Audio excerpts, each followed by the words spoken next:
welcome to the agenda on Dominion Broadcast Group. I am Chike Ubogu.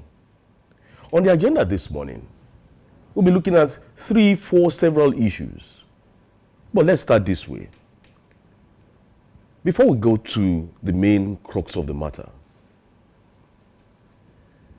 motorcycles are now expensive. Some months back, a motorcycle could go for as much as 130,000 naira. But today, motorcycles, what you call Okada, now sells for 1.3, 1.4 million naira. Why are we disrespecting the naira? Why are we disrespecting the naira? CNG-powered tricycles, popularly known as Keke Marwa, are now very expensive. What is wrong? I hope we don't carry sacks to buy sachet water, bags of sachet water very soon. Let's stop disrespecting the naira. Let's get back to the agenda for today. President Bola Ahmed Tinubu has formally requested the approval of the National Assembly for $21.5 billion external borrowing plan for 2025-2026, as well as a $2 billion foreign currency denominated bond program. The presidency, in a separate letter to both chambers of the National Assembly and read by Senate President Godswill Akpabio and Speaker Abbas Tajuddin during Tuesday's plenary. The Speaker, while reading the three letters, observed that a series of significant financial initiatives were aimed at stabilizing the economy. Well, we'll get to find out. Funding critical infrastructure and addressing long-standing pension liabilities. On the request for $21.5 billion external borrowing plan for 2025-2026, President Bola Ahmed Tinubu presented the federal government's 2025-2026 external borrowing plan totaling $21.54 billion, 2.19 billion euros, and 15 billion yuan. Japanese yen. Yes, Japanese yen, 15 billion Japanese yen, alongside a 65 million euro grant. According to him, the proposed borrowing plan will focus on critical sectors, including infrastructure, agriculture, health, education, water resources, security, and financial management reforms. He further explained that the projects and programs under the plan had undergone technical and economic evaluations and were chosen for their potential to spur job creation, boost food security, improve livelihoods, and address Nigeria's infrastructure deficit. He further added that the borrowings had become necessary following the removal of fuel subsidies, fiscal constraints, and declining domestic revenues. Before we go on, let me introduce my guests in the studio.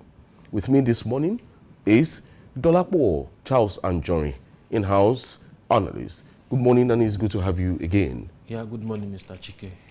It's my pleasure to be here once again. We've been talking about borrowings and looking at what is before the National Assembly by Mr. President. Well, seeing about we're seeing $21.5 billion, 15 billion yuan, and the Chinese yen, I beg your pardon. Yes. And then we have some euros again, billions of euros. And then you're asking, Mr. President is saying this would help grow the infrastructural deficit in the country. And also, these borrowings are inevitable following the removal of fuel subsidy. But I feel when you remove fuel subsidy, you should save more, isn't it? Yeah, that's it. Of a truth, there's nothing wrong with borrowing. There's nothing wrong with debts. There's nothing wrong with deficits. Where the issue lies in is what are you borrowing for specifically? How have you been able to structure the repayment of the debts? You know, how much will you be paying as interest?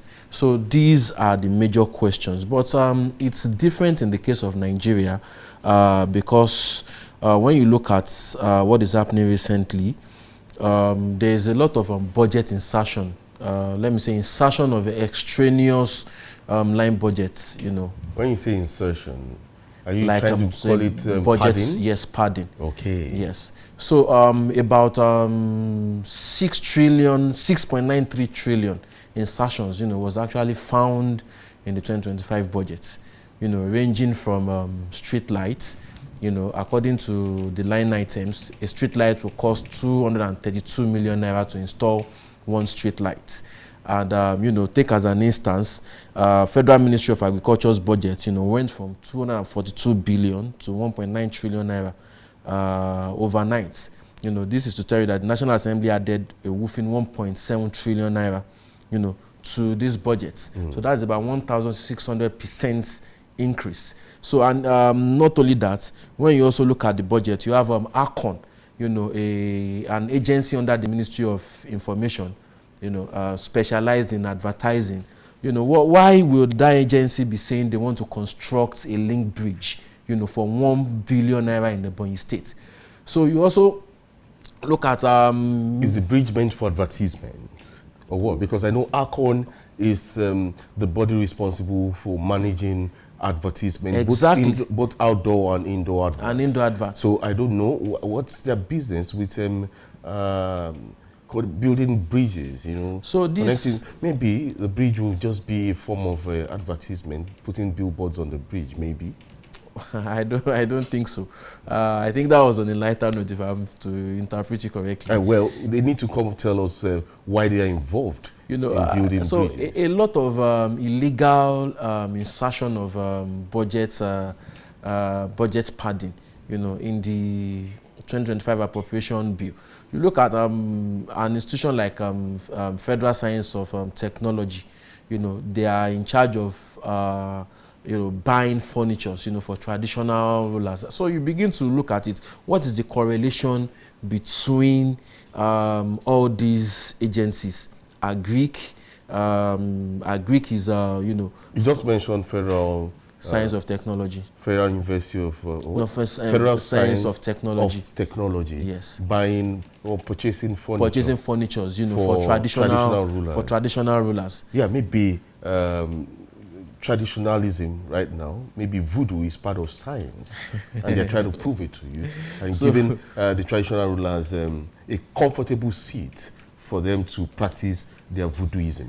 So, totaling all these illegal insertions, it totaled 6.93 trillion. And 6.93 trillion, you know, is actually our budget, the whole budget of our whole nation, around 2014-2015. And it is even more than the budgetary allocation for education, health, combined. So why are you saying you want to buy you want to buy a street light for 232 million naira, and now we are going to cap in hand to borrow 2/3 of our budget, $21 billion, 2.1 billion yen. What's the other figure for yuan? 6.5 billion yuan. So you know, we are going cap in hand to borrow this amount of money. 15 billion yuan. 15 billion Japanese yen. Yeah, sorry. Yeah, 15 billion. Two-thirds of the entire budget, you know, we are borrowing it, and we are going to use this budget, this borrowing, to actually service the deficits in the budget. Don't you think this program would increase Nigeria's public debt stock? And of course, it's going to increase our servicing costs. Yeah, it will. I think it will take our our total debt to about 183 trillion naira, if I'm not mistaken. So it's surely going to... Going by the present budget of Nigeria, that should be the future of the country. Yeah, that we are actually eating our own future today. Like I said earlier on, there's nothing wrong with borrowing, there's nothing wrong with debt, there's nothing wrong with, you know, deficits. But what is wrong in it is, you know, the Nigerian context. You know, it shows that we actually do not have a revenue problem, even though we are actually advocating for more revenues. But What we have is a spending problem. So he also noted that this initiative will offer dollar-denominated investment opportunities for local investors. It also deepened Nigeria's financial market and strengthened foreign reserves while promoting exchange rate stability. And then you want to ask this question. I think this government was trying to de-dollarize the economy. Yes. So how come you're encouraging dollar-denominated investment opportunities for local investors? You see, that is what we call foreign portfolio income. It's actually different from foreign direct investments. You know, most times when you say your external reserve is bogus, is growing, you need to take notes. Why is your external reserve growing? Is it growing as a result of foreign direct investments, or it is growing as a result of foreign portfolio income, you know, that can be withdrawn at any time, and when it is withdrawn, it's going to send shock waves, you know, down to the economy. So when you look at the borrowings now, the only way it makes sense is if they borrow the money, invest it on capital expenditure, you know, that would actually attract a form of foreign direct investment. So, which I doubt, given past precedents of our country. So, you now ask the question, what is being done with the former borrowings that the other administration, past administration, buried themselves into? Past administrations have took loans, they've borrowed. What did they spend it on? Did they bring any foreign direct investment? Did they stabilize the economy? This government will be 2 years old tomorrow. And we are still operating the 2024 budgets. The 2024 budget was drawn by them. How much, what is the level of completion rate of the infrastructural projects? You know, according to AIDI, which is the African Infrastructure Development Indices, we scored an abysmal score of about 24.53%. You know, despite having, you know, the second largest GDP in Africa. Morocco, you know, with about a $199 billion economy, you know, scored 70.93%, you know, as one of the countries that has the best infrastructural development in Africa. So you need to look at these statistical indices. What are we borrowing for? Are we actually going to spend on what we are borrowing for? And we are not even one of the top 3 innovative economies in Africa. So this is to tell you that the Nigerian context is very different. A lot of countries around the world borrow. They have budget deficits, but they are spending it on productive. They are spending it productively. The economy is productive. As our own economy is consumption, we are only consuming. We are not producing. Okay, now on to the 758 billion naira pension bond.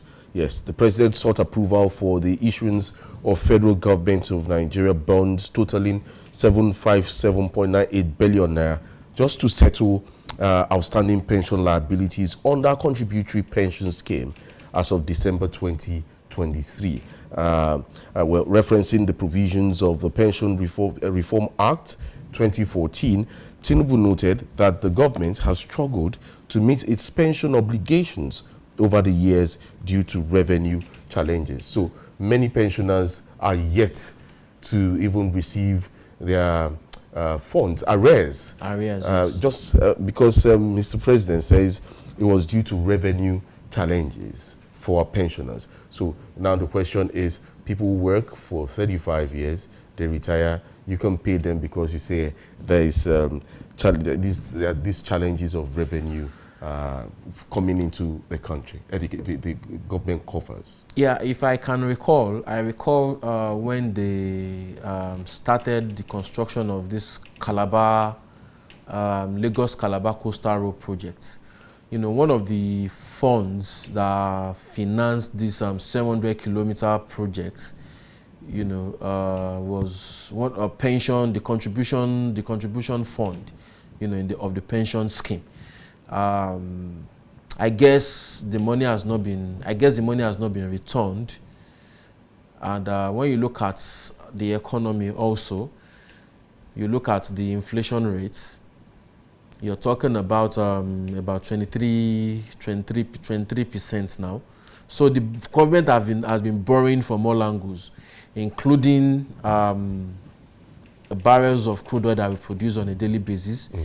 You know, they are also borrowing, you know, from pension contributory savings. They are borrowing from the excess crude oil accounts savings, borrowing here and there. Unfortunately, the pension contributory scheme is also a casualty in this borrowing spree. Well, Mr. President stressed that still that settling the outstanding liabilities would alleviate hardship for retirees, restore confidence in the pension scheme, boost morale among public servants, and stimulate economic growth by increasing liquidity. The President also explained that the proposed bond issuance had received Federal Executive Council approval in February 2025 and highlighted both the benefits and costs implications, including the expected increase in public debt stock and debt servicing obligations.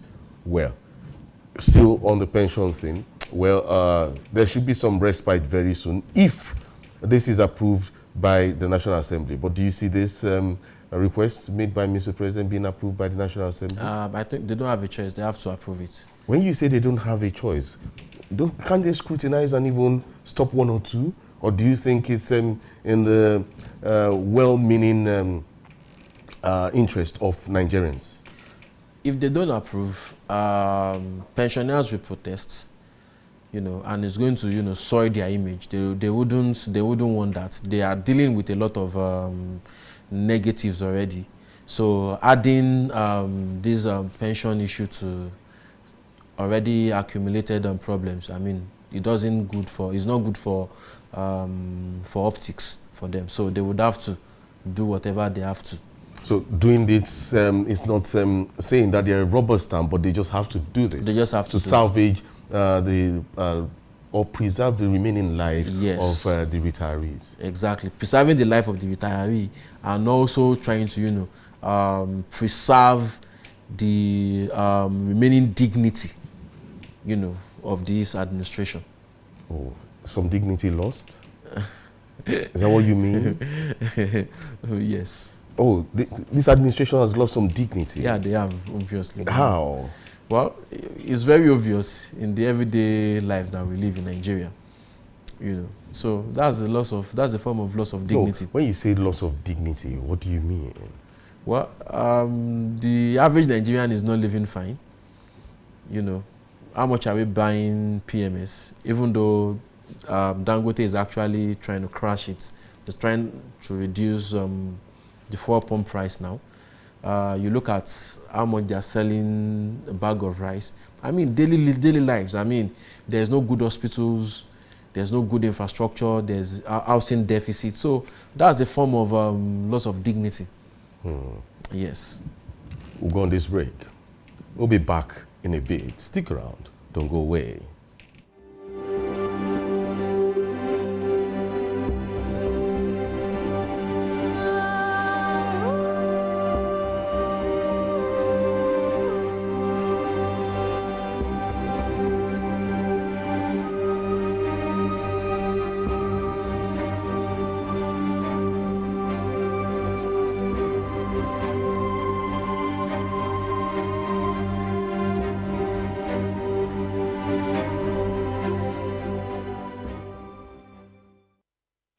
I had no doubt in my mind that with this collection, we are going to set agenda. More importantly, we are going to enforce social ethics. Because part of the problem of Nigeria is that the state is too powerful and the society is too weak. So So when the state begins to misbehave, the weak society has no power to hold them into control. So we begin to do social exercising. So we not only report, we will not only inform, we will also set agenda.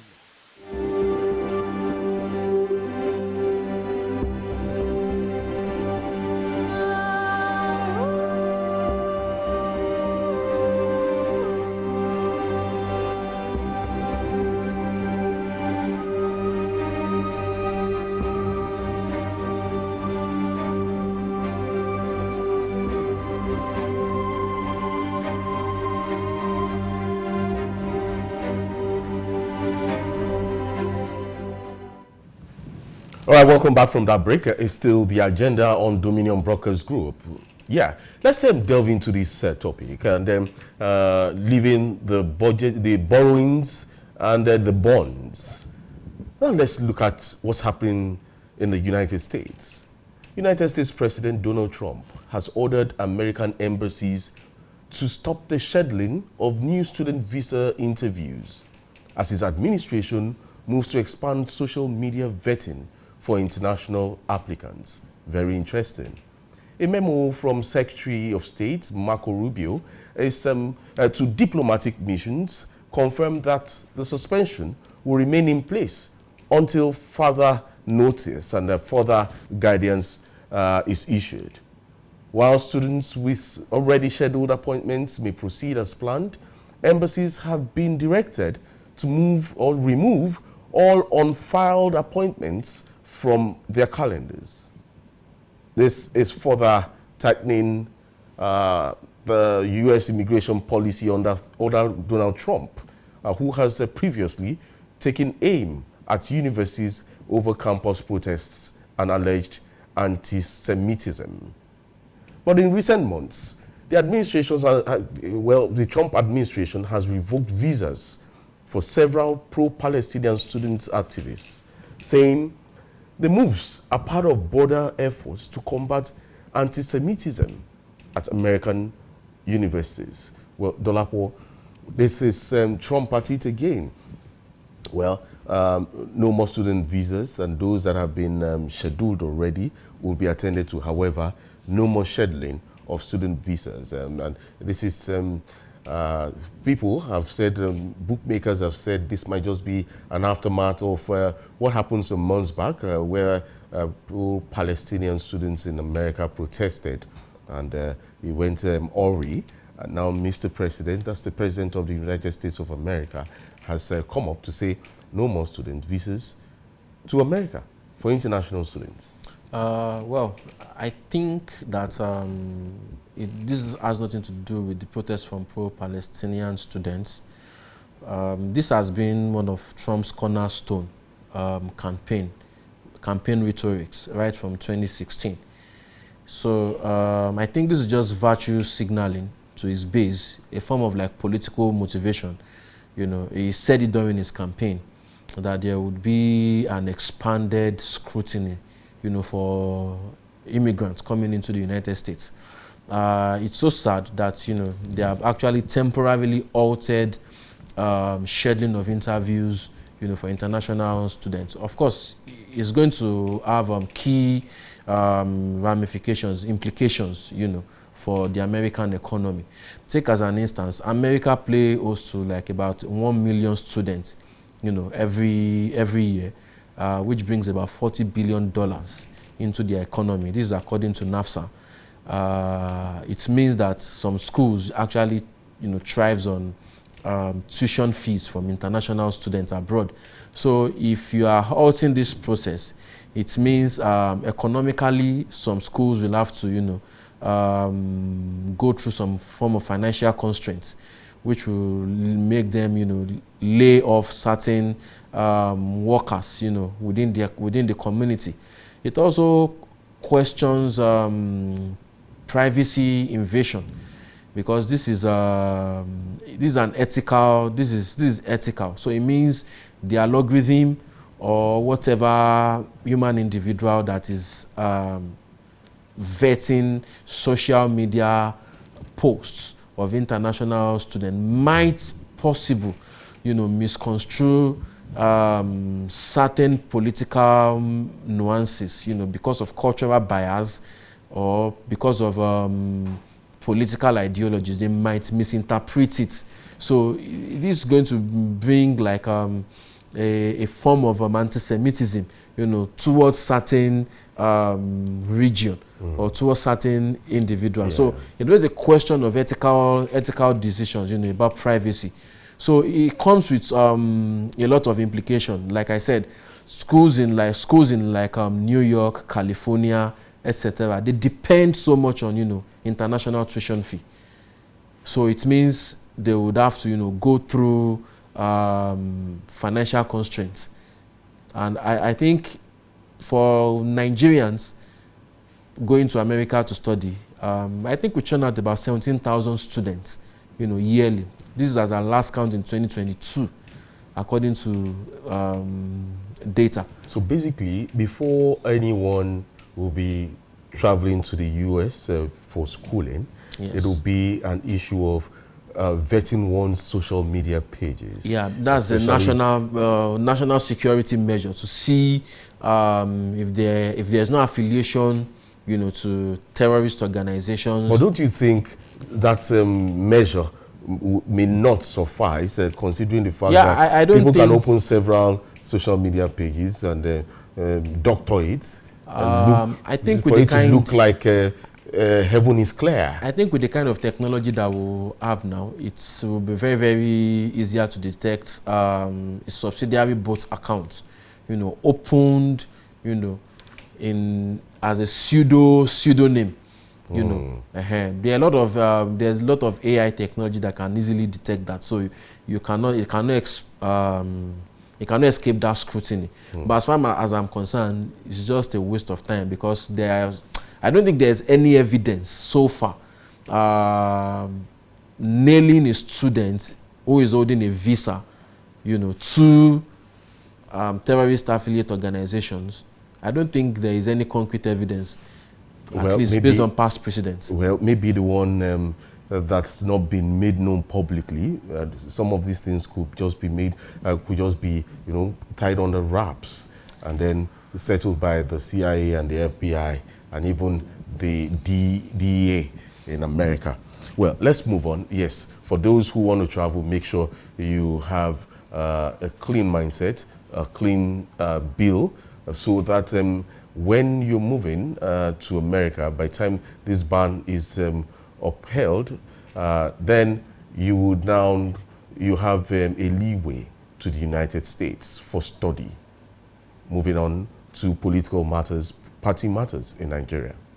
The People's Democratic Party, PDP, yesterday held its 99th National Executive Committee NEC meeting, where it expressed worry over the worsening insecurity and dwindling state of the economy under President Bola Ahmed Tinubu's watch. It also accused the All Progressives Congress, the APC, of attempting to stifle opposition parties and turn Nigeria into a one-party state. The opposition party claimed the move is driven by Tinubu's fear of losing the 2027 elections. The PDP's stance was outlined in a communique issued on Tuesday after the party's NEC meeting held in Abuja. Recall that opposition parties, including the PDP, the Labour Party, and the New Nigerian People's Party, have been hit by a gale of defections in recent weeks. Dorapo, this issue of the PDP again, well, they seem to be in the news, and someone has said they coming to cast aspersions on the APC is even promoting the APC the more, looking at their ineptitude to fixing their own party. Do you agree with that assertion? Yeah, I agree with that assertion. They are just a spectator in their own demise. I think it is too late to cry when the head is off. The PDP, as it's currently constituted, have lost its way. You look at the actors that are there, they are just PDP in the morning, APC at night. Imagine a party where you have to, make underhand dealings, a back deal with Wike, to withdraw the suit against the state of emergency, withdrawing it from the courts.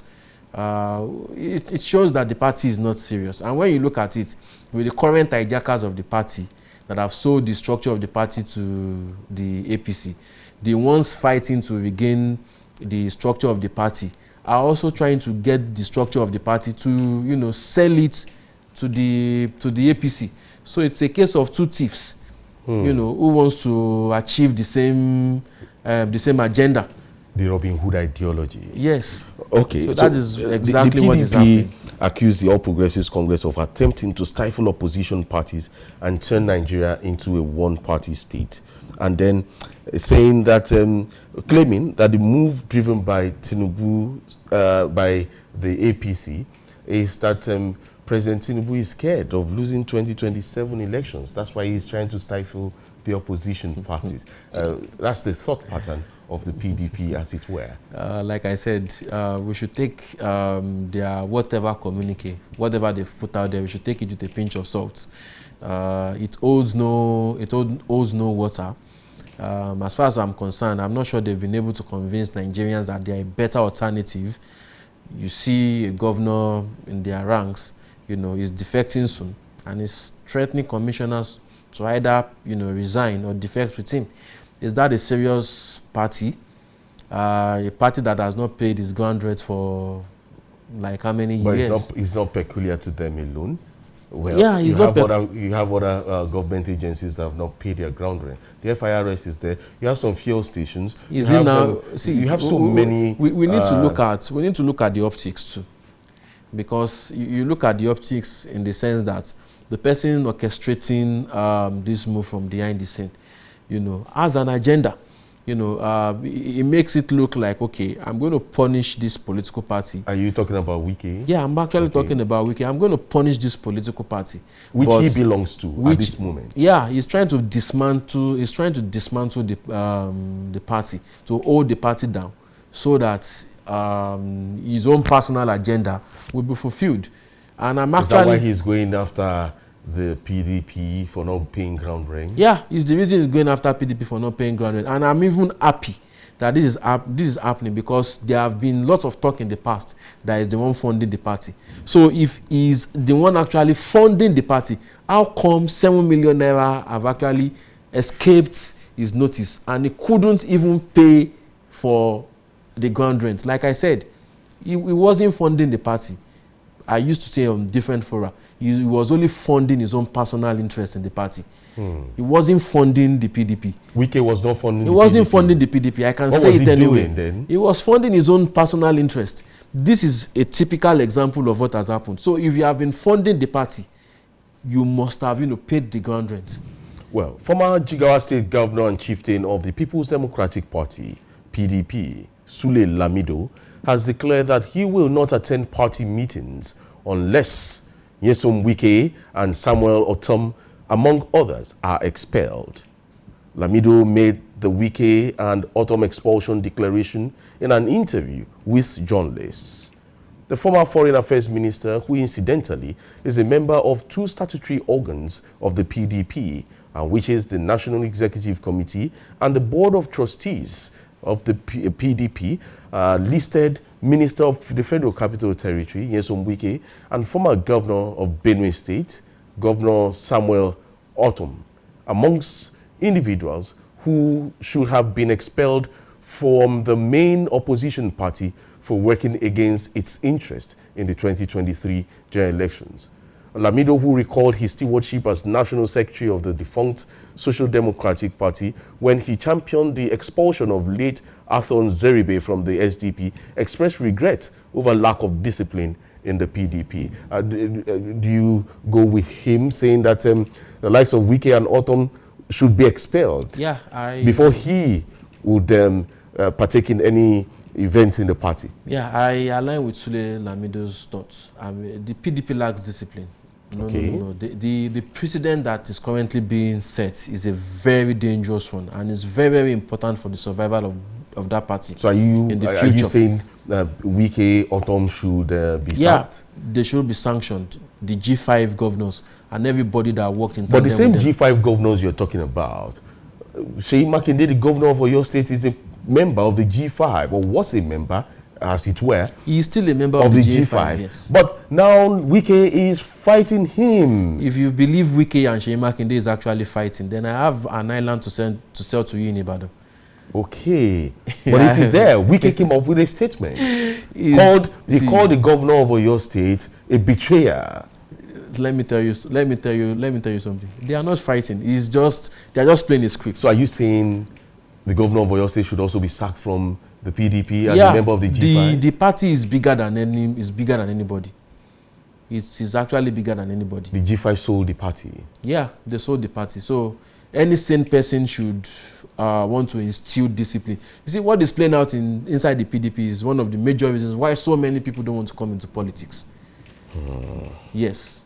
So when an average Nigerian is seeing what is happening, I mean, they lose interest in politics.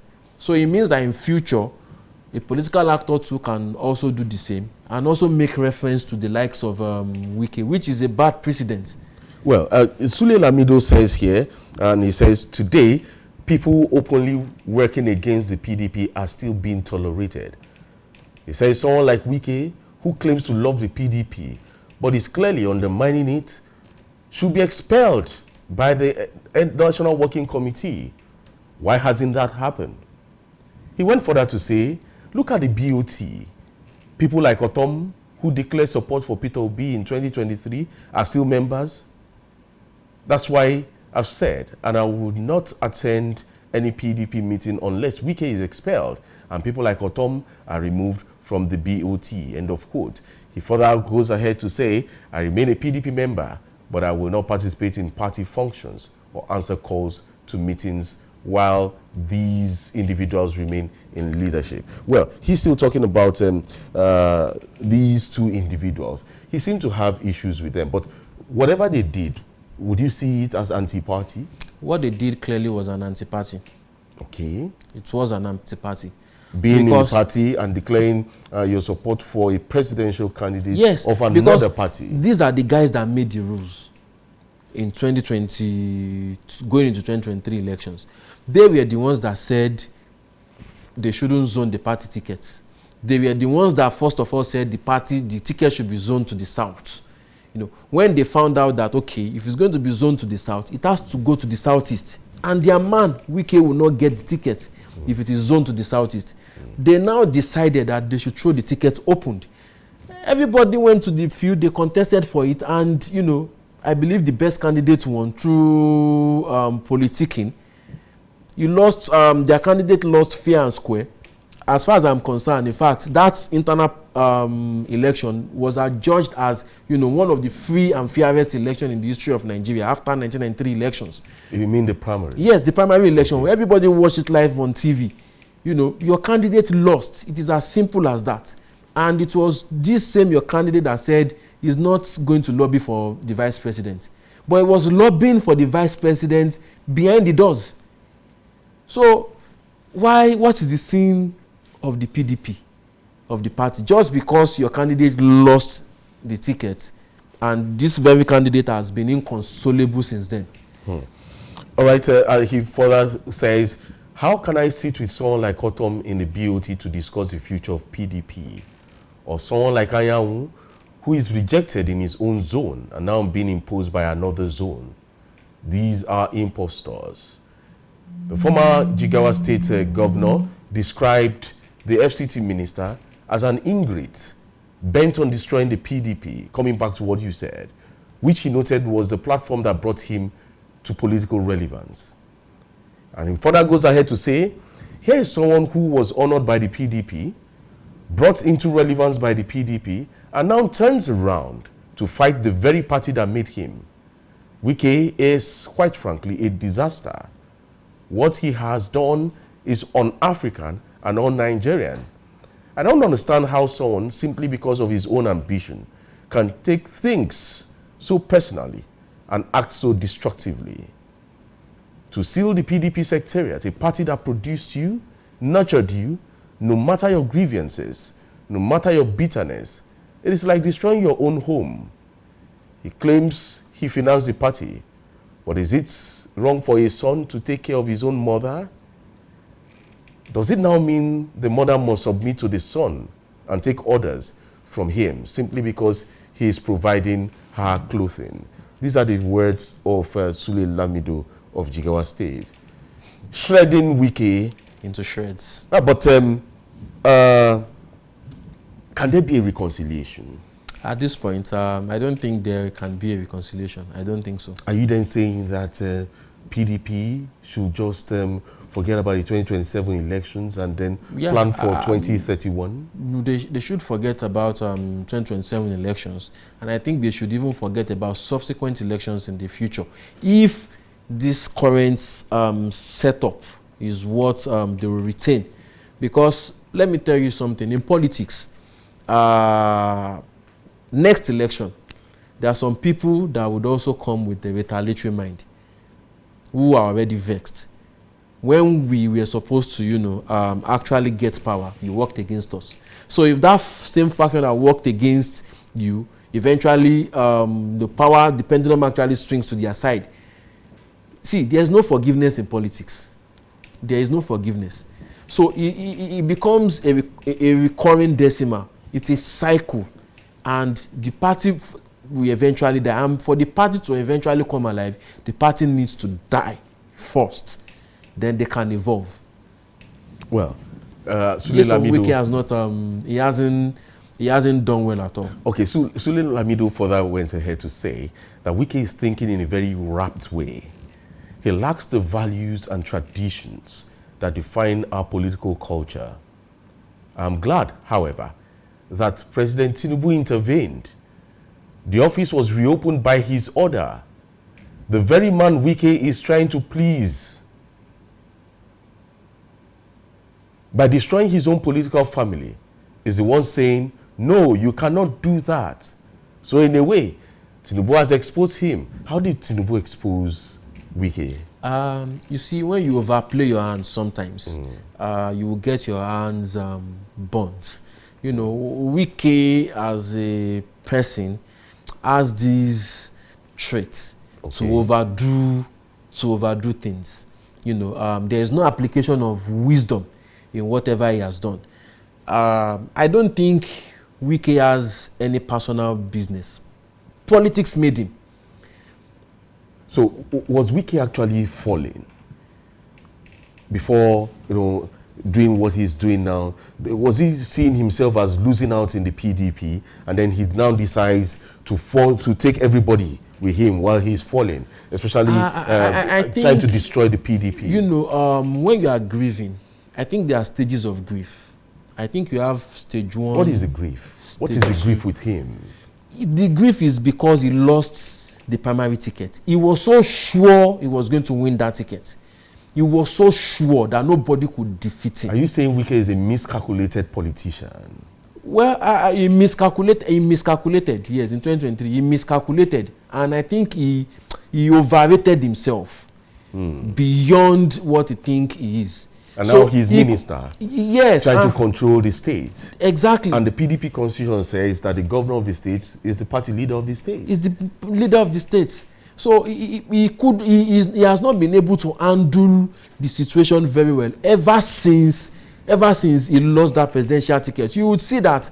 Don't you think, Dolapo, that this is beyond losing the presidential ticket? Was his fight with Fubara losing the presidential ticket? Now he fought Fubara. Fubara seemed to be on the verge of joining the ruling All Progressives Congress. You see, and now he's now facing the PDP. Mr. Chike, the only consolation Wike has was only Rivers State. That's the only consolation prize he has.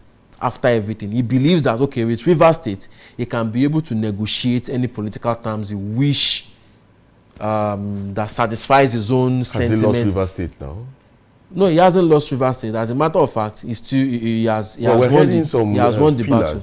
We're hearing some feelers that unfortunately, he's not happy with Mr. President. Now that Mr. President is trying to call off the state of emergency. You see, unfortunately, he's dealing with also a politically inclined person, which is President Bola Tinubu. A political juggernaut. Yes. So as Bola Tinubu is using Wike, he's also using Fubara as a counter opponent. If Wike has served this purpose, he will be thrown into the dustbin. He's smart, and Wike knows that. He knows it. So Fubara is like a fall back plan option. They will back Fubara against him. And you know, the signs are there, because the major job is to cripple the PDP. If he loses the structure in the PDP at the moment as it is currently configured, you know, there's no point, you know, retaining him, Bola Tinubu retaining him, because even the people you want to keep at bay, they are already planning to defect to the ruling party. So the actual job you are asked to do, I mean, is useless. So Fubara, if Fubara joins the APC and then Wike still remains in the PDP, Fubara becomes a leader over Wike, would that end the rift in Rivers State? Well, it still does not end the rift in Rivers State, because there's still so many political battles to He may not be able to touch Fubara again, since he's on the side of Mr. President. Yeah, he will not be able to touch, but trust me, a Nyesom Wike would want to fight back. Who will he be fighting, Mr. President? It depends on who will be in his corner at that particular point in time. At that particular point in time. Yes. Do you see him still retaining himself as a minister even after the appraisal with all these political? Yes, of course. He's going to retain his seat as Minister of FCT. Even with all these political fracas? Yes, he's going to. You see, the goal is not even 2027. The goal is 2031. You know, who will be the vice president in 2031? You know, politicians are perennial optimists. Yes. You are talking about the goal being 2031. Let's live beyond tomorrow. You know, let's live beyond today. You know, after today, tomorrow is next. And go and write this down. Akpabio and Wike will still clash, because the politics they are playing is towards 2031. 2031 to become president? To become the vice president. So it will just be a clash of the titans? Yes. All right. So, before we leave, let me tell you this. 1 minute of reconciliation is worth more than a whole life of friendship. 1 minute of reconciliation is worth more than a whole life of friendship. Thank you, Dolapo, for featuring on the agenda this morning. It's my pleasure, Mr. Chike. All right. Well, let's keep the conversation going. You can join us on all our social media platforms, on YouTube, Facebook, Instagram, TikTok is at Dominion Broadcast, at Dominion Broadcast. On the app X is at Dominion Cast. My name is Chike Ubogu. I hope you had a very lovely Children's Day anniversary yesterday. Well, for me, I did, but I did mine in the studio. Enjoy the rest of your day. Bye for now. Tomorrow is May 29. We'll be x-raying this administration 2 years after. Stay safe and be good.